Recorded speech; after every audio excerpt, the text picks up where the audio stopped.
Hello everyone, welcome to the channel Maithil Nitisha. आप सभी का हमारे चैनल में स्वागत है। आज मैं बात करने जा रही हूँ बच्चों के एग्जामिनेशन की तैयारी के बारे में कि बच्चों के एग्जामिनेशन की तैयारी कैसे करवाएं। कई जगहों पर तो एग्जामिनेशन हो चुकी है कि कई जगहों पर एग्जामिनेशन बच्चों की चल रही है। कितने स्कूल में अब एग्जामिनेशन स्टार्ट होने वाली है। तो जो बच्चे छोटे क्लास में है, प्री प्राइमरी क्लास में है, उन बच्चों को एग्जामिनेशन की तैयारी कैसे कराएं, तो ये जानते हैं। एग्जामिनेशन के नाम पे थोड़ी-सी तो मेंटल प्रेशर हो ही जाती है बच्चों में भी, और जो छोटे क्लास के बच्चे के जो पेरेंट्स हैं, उनको भी थोड़ी-सी बच्चों के एग्जामिनेशन के तैयारी के लिए थोड़ी-सी तो प्रेशर हो ही जाती है, मेंटल प्रेशर। लेकिन एकदम रिलैक्स होके ही एग्जामिनेशन की तैयारी करनी है, और ये एकदम रिलैक्स होके तैयारी कैसे करेंगे ताकि पेरेंट्स भी थोड़े मेंटल प्रिपेयर हो जाएँ अच्छे से और बच्चे भी खुशी-खुशी अच्छे से एग्ज़ाम दे पाएँ। तो चलिए जानते हैं हम ये 5 तरीके, इसको अपनाएँ और इस नियम को अगर फ़ॉलो करें, इस तरीके को अगर फ़ॉलो करें, तो हमारे बच्चे का एग्ज़ामिनेशन भी अच्छे से हो जाएगा और हमारे ऊपर जो एग्ज़ामिनेशन नज़दीक आने पर जो प्रेशर हो जाती है, गार्जियन को जो बच्चे को एग्ज़ामिनेशन के लिए तैयारी कराने का, वो भी थोड़ी कम रहेगी। तो फर्स्ट हम लोग क्या करेंगे ना कि बच्चे के एग्जामिनेशन का शेड्यूल की जानकारी पहले से अपने पास रखेंगे कि इतने-इतने के बीच में एग्ज़ाम होने वाली है या हो सकती है। कितने सारे स्कूल में तो पहले ही आपको लिस्ट बना के या फिर टाइम टेबल बता के रख देते हैं कि इतने दिन में एग्ज़ाम होने वाली है या 1 महीने के बाद, या पहले ही वो कैलेंडर ऐसा प्रोवाइड गार्जियन को कर देते हैं ताकि गार्जियन को पहले से ही पता होता है। तो अगर किसी-किसी स्कूल में नहीं देते हैं, तो आप सबसे पहले क्या कीजिए ना कि स्कूल में आप पता कीजिए कि बच्चे का एग्ज़ामिनेशन जो है कब होने वाली है और किस-किस महीने में बच्चे की एग्ज़ामिनेशन होती है। इससे क्या होगा ना, वो कुछ आइडिया दे देते हैं कि चलो सितंबर में होगी, अगस्त में होगी, तो उस तरह से हम लोग पहले ही उस चीज़ का प्रिपेयर रखें। जैसे कि मान लीजिए एग्ज़ाम, मेरे बच्चे की एग्ज़ाम जैसे 19 सितंबर को स्टार्ट होने वाली है, तो इस चीज़ की जानकारी हमारे स्कूल ने 1 वीक, 2 वीक पहले हमें दे दी थी, बच्चों के साथ वो लोग भेज दिए थे टाइम टेबल, तो मुझे इस चीज़ का आइडिया था। तो अगर ऐसा नहीं होता है ना, तो आप ना स्कूल में पता की करते रहिए। आप स्कूल जाते ही हैं तो स्कूल में पता करते रहिए कि हमारे बच्चे के किस महीने में एग्ज़ाम होने वाली है और कितने दिनों के अंतराल में होने वाली है। तो इससे आपको आइडिया रहेगा, तो आप पहले से ही आपका माइंड जो है सो प्रिपेयर रहेगा इस चीज़ के लिए। तो आप थोड़ी-थोड़ी जो है बच्चे की तैयारियाँ शुरू करवा देंगे। जैसे कि मान लीजिए अभी जो हो रही है, सो हाफ ईयरली एग्ज़ाम हो रही है। तो आप क्या करेंगे ना, तो इस हाफ ईयरली 6 मंथ में जो बच्चे की पढ़ाई हुई है, वैसे तो प्री प्राइमरी के क्लास के बच्चे जो होते हैं, उनको तो रोज़ थोड़ी-थोड़ी जो है सो ओरल रिवीज़न कराना ही चाहिए।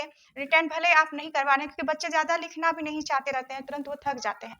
तो ओरल जो है सो आप उसको करवाते रहिए। ज़्यादा फ़ोर्स नहीं डाल के, ठीक है, कभी-कभी हुआ तो कुछ पूछ लिए, कभी बैठे रहा तो एक बार कुछ ऐसा पूछ लिए। ऐसे करके थोड़ा-थोड़ा उसको जो पढ़ाई होता है, उसको थोड़ा-थोड़ा रिवीज़न करवाते रहिए। और जब आपको पता चल जाए ना कि हमारे बच्चे के इस मंथ में एग्ज़ाम होने वाली है, आप कोई प्रोग्राम कहीं का ना बनाएँ। आप जो है एकदम बच्चों का जो है स्कूल घर जो है बस, और कहीं उसे ना ले जाएँ, ना घुमाएँ, कहीं नहीं। वो स्कूल जाएगा, स्कूल से घर आएगा, हाँ, आउटडोर गेम खेलेगा, खेल-कूद सब टाइमली जैसे वो करता है वैसे ही करेगा। हाँ, जब आप पढ़ाने बैठे, होमवर्क उसका हो जाए, उसके अलावा जो है खेल-खेल में अगर बच्चा लिखना चाहता है तो बहुत अच्छा उसे लिखवाएँ। अगर नहीं लिखवाना चाहता है तो उसे ओरली एक बार पूरा रिवाइज़ करवा दें। दूसरी बात ये है कि आप स्कूल में अपने बच्चे के जो टीचर हैं, जिस सब्जेक्ट के टीचर हैं, उस सब्जेक्ट के टीचर से आप बात करते रहिए। अपने बच्चे के बारे में अवेयर रहिए कि मेरे बच्चे हिंदी में अच्छे हैं, इंग्लिश में अच्छे हैं। जिस चीज़ में वो थोड़े पुअर हैं, वो जो चीज़ उन्हें समझ में नहीं आती है, उस चीज़ की प्रायोरिटी आप थोड़ा ऊपर रखिए। जो चीज़ बच्चे को उससे थोड़े कम में दिक्कत है, ज़्यादा दिक्कत वाले ऊपर, उसके थोड़े से कम दिक्कत वाले नीचे, ऐसे करके आप जो है सीरियल वाइज़ सब्जेक्ट का एक लिस्ट बना लीजिए, सब्जेक्ट का एक, और उस हिसाब से बच्चे को तैयारी कीजिए। जैसे कि मैं अपने बच्चे के बारे में बताती हूँ। मेरे बच्चे का इंग्लिश ठीक-ठाक है, हिंदी ठीक-ठाक है, मैथ भी उसका अच्छा है, लेकिन उससे बिफ़ोर और आफ्टर वाले में थोड़ी-सी दिक्कत होती है। तो मैं क्या करती हूँ ना, जो उसे हो स्कूल में होमवर्क मिले उसे मैं करवा देती हूँ। बिफ़ोर और आफ्टर वाले में एक दिन मैं बिफ़ोर का बता देती हूँ, दूसरे दिन फिर से वही बताती हूँ। मैं इसे 3 दिन का टाइम, 3-3 दिन का टाइम लेके चलती हूँ। जैसे मैं आज उसे बिफ़ोर और आफ्टर में उसे प्रॉब्लम है, तो बिफ़ोर वाले को मैं 3 दिन उसे बिफ़ोर वाला ही सिखाऊँगी। चौथे दिन होके वो ऑलरेडी बिफ़ोर वाला उसे समझ में आ जाता है। मैं 3 कोई भी काम करें, नई नई चीज़, अगर किसी चीज़ को अगर बच्चों को आप सिखा रहे हैं, उस चीज़ को आप हर चीज़ को 3 दिन वाले नियम को फ़ॉलो कीजिए। अगर कोई भी टॉपिक आप नया उठाई हैं, जैसे बिफोर एंड आफ्टर वाला ही उठाई हैं, तो बिफोर का अगर 3 दिन, तो 3 दिन वाले नियम। अगर चौथे दिन जाके उसे फिर उसको रिवाइज़ कराना है, उसे आप खुद से लिखने दीजिए। देखिएगा चौथे दिन होके वो ज़रूर सही-सही सारे बना लेते हैं। फिर 5वें दिन जाके फिर 3 दिन में आफ्टर वाले उसे पढ़ाऊँगी, तो फिर वो चौथे दिन जाके वो आफ्टर वाला भी सही कर देता है। बीच में बच्चे का अवश्य ये है कि वो बीच में बच्चे थोड़े भूल जाते हैं, तो बस आप इसका रिवीजन करवाते रहेंगे, तो थोड़ा आराम रहता है। तो ये क्या होता है ना, ऐसे करवाने से एग्ज़ामिनेशन के टाइम में ना, सो आपको पहले से ही पता होता है कि मेरा बच्चा जो है हिंदी में वीक है, इंग्लिश में वीक है या मैथ में वीक है, तो इसका जो है उसी हिसाब से आप तैयारी कीजिए। जिस सब्जेक्ट में वो कमज़ोर है, पुअर है थोड़ा, तो उस सब्जेक्ट में थोड़ा-सा 2 बार उसको पढ़ा देंगे। एक बार पढ़ने बच्चे को ले लाए हैं, बैठा है, तभी उसे एक बार उस चीज़ को रिवाइज़ करा देंगे। उसके बाद सारे होमवर्क करवा के फिर जाके जो है, फिर उस सब्जेक्ट को थोड़ा-सा रिवाइज़ करवा देंगे, और बाद-बाकी जो सब्जेक्ट उसे आता है, उसे आप ओरल करवा दीजिए। उसे कोई लिखवाने-विखवाने की ज़रूरत नहीं है, लेकिन जो चीज़ उसे नहीं आती है, उसे थोड़ी-सी लिखवानी पड़ती है। तो ये था मेरा नियम नंबर 2। थर्ड नियम ये है कि आजकल जितने पेरेंट्स हैं, उनके पास भी तो काफ़ी टाइम नहीं होता है कि बच्चे को इतना देख पाएँ। लेकिन फिर भी पेरेंट्स को बच्चे की डायरी और नोटबुक्स जो है अनिवार्य रूप से चेक करते रहना चाहिए, और बच्चे को, मेरे बच्चे को क्या आ रहा है, नहीं आ रहा है, इसके बारे में उससे पूरी जानकारी होनी चाहिए। अगर आप को सही-सही जानकारी चाहिए, तो सबसे ज़्यादा है कि आप बच्चे के क्लास टीचर से पूरे संपर्क में रहें, उससे पूरे कॉन्टैक्ट में रहें और बच्चे के बारे में उनसे जानकारी लेते रहें। अगर आपको घर पे अगर कोई प्रॉब्लम होती है, बच्चे को मेरे आप पढ़ा रहे हैं, बच्चे को बार-बार समझा रहे हैं, उसे समझ में नहीं आ रही है, तो आप इसके लिए जब आप पीटीएम में जाते हैं, पेरेंट्स टीचर मीटिंग में, तो बच्चे के बारे में इस चीज़ से आप क्लास टीचर से ज़रूर डिस्कस करें। क्लास टीचर और पेरेंट्स में अगर अच्छी तालमेल बनी रहती है, तो बच्चे की परफॉर्मेंस जो है, सो बहुत बेटर होती है, और आसानी से आपका बच्चा जो है अच्छा परफॉर्मेंस कर सकता है। तो यह मेरा थर्ड नियम ये था कि आप बच्चे के साथ अच्छा परफॉर्मेंस चाहते हैं और ईज़िली चाहते हैं कि मेरा बच्चा सब कुछ अच्छे से आ जाए, और एग्ज़ाम में थोड़ी-सी भी मेंटल प्रेशर ना रहे, तो इससे सबसे अच्छा तरीका है कि आप बच्चे के क्लास टीचर के साथ बिल्कुल कॉन्टैक्ट में रहें, उसके साथ अच्छे रिलेशन में रहें, ताकि वो अपने आपके बच्चे के साथ अच्छे से ध्यान रख पाए। तो यहाँ पे जो मेरे बच्चे के क्लास टीचर हैं, शिल्पी मैम हैं, बहुत अच्छी हैं, और बच्चे का वो बहुत अच्छे से ध्यान रखती हैं, नविश को बहुत अच्छे से पढ़ाती हैं, और तो मैं उनके साथ अक्सर कॉन्टैक्ट में रहती हूँ, मैं अपने बच्चे के बारे में पूछती हूँ, पीटीएम में भी मैं रेगुलर जाती हूँ। मैं अगर नहीं जा पाई तो मेरे हस्बैंड ज़रूर जाते हैं। हाँ, बच्चे के पीटीएम कभी मिस नहीं करनी चाहिए। ये मैं कहना चाह रही थी। 4th में मैं ये कहना चाह रही थी कि अब एग्ज़ामिनेशन आ गई है, अब 2 वीक ही है, एग्ज़ाम होने वाला है। आप बच्चे को इस चीज़ के लिए बार-बार उसे डिप्रेस मत कीजिए। तुम्हारा एग्ज़ाम है, तुम खेलो नहीं, तुम पढ़ाई करो। हमेशा उसे पढ़ने के लिए कितने गार्जियन होते हैं कि बच्चे को एग्ज़ाम है, पढ़ो, पढ़ो नहीं। उसे किसी भी चीज़ के लिए उतना प्रेशर मत दीजिए, ठीक है? उसे जो है सो खेल-कूद में भी कोई बाधा ना कीजिए, खेलने का टाइम है, उसे खेलने दीजिए। प्रॉपर नींद लेने दीजिए। अब जो है सो एग्ज़ाम है, उठो, उठो, तैयारी करो, सो रहे हो, एग्ज़ाम है, पढ़ो, पढ़ो। नहीं, नींद भी लेना इतनी ही ज़रूरी है, खेल-कूद करना भी उतना ही ज़रूरी है। तो इस चीज़ के लिए उतना उसे प्रेशर ना दीजिए, एग्ज़ाम है।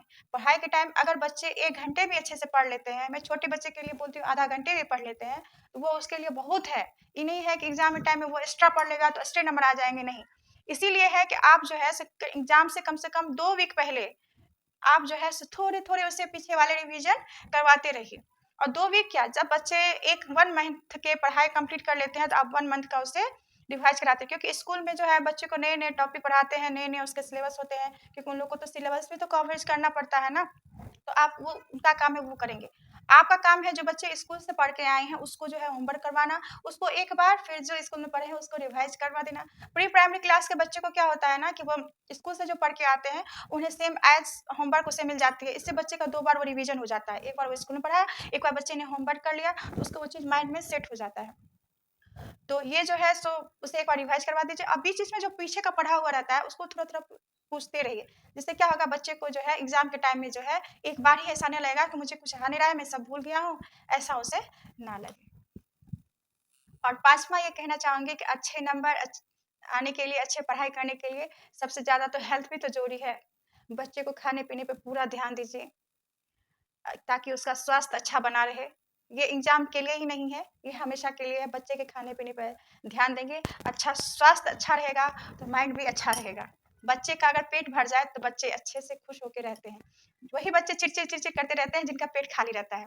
बच्चे का पेट भरा रहेगा, हर काम वो खुशी-खुशी करेंगे, और वो खाना दीजिए जो उसके लिए लाभ करे। ऐसा नहीं दे जो बस पेट भरने के लिए उसे खाना मत दीजिए, ऐसा दीजिए जो उसके लिए पौष्टिक कारक हो। जो अच्छा लगे उसे दीजिए, लेकिन खाने-पीने पे भी थोड़ा ध्यान देना है एग्ज़ामिनेशन टाइम में भी। और वैसे भी जो बच्चे का अगर अच्छा विकास चाहिए, अच्छा ब्रेन डेवलपमेंट चाहिए तो अच्छा खाना भी चाहिए। तो यही था मेरे कुछ 5 नियम, तरीका जो मैं बच्चे के एग्ज़ामिनेशन के टाइम में अगर मैं इसे फ़ॉलो करूँ तो हमारे बच्चे के एग्ज़ामिनेशन जो है बहुत आराम से, बहुत बिना किसी मेंटल प्रेशर के बहुत अच्छे से एग्ज़ाम हो जाएगी।